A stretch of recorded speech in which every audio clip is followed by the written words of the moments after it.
खुलुमबाय बिटिआर चेनेलाव गासैखौबो बरायबाय। आंनि चेनेलखौ साबस्क्राइब खालामाखैबा साबस्क्राइब खालामदो आरो बे खाथिनि बेल आइकन बेलखौबो थुनानै होदो जाहाथे गोदान भिडिअ सिगांग्रो नटिफिकेसन मोननाय बायदि।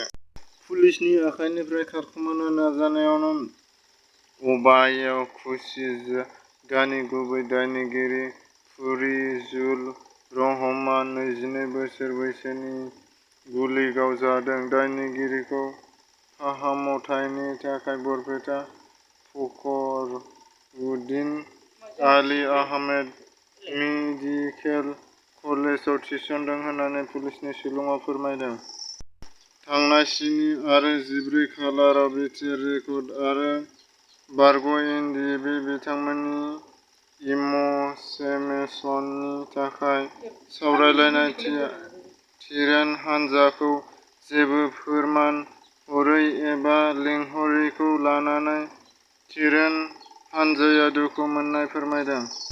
नलबारि जिल्ला खौसेथि बर' सुबुं आफादनि लेङाइ आफादगिरि मुस्रि बिपुल बर' 47 बोसोर बिथाङा जिउ गोमाबाय रुंसारि जाबाय। बिथाङा रङियानिफ्राय लथिबारसिम थांनाय लामानि खामानि मावनाया सोलिगासिनो दं। नाथाय लामा फुवारनायनि जुनै गोबां रायजो राजाफोरनि हा-हुफोरा थांबाय। बेखौ लानानै सरकारनिफ्राय हा थांनायनि मुङाव मा होयो बेनि रोखा जेबो गैया। बेखौ लानानै रायजो राजाफ्रा सरकारनि सायाव मोनसे सोंलु दैखांदों।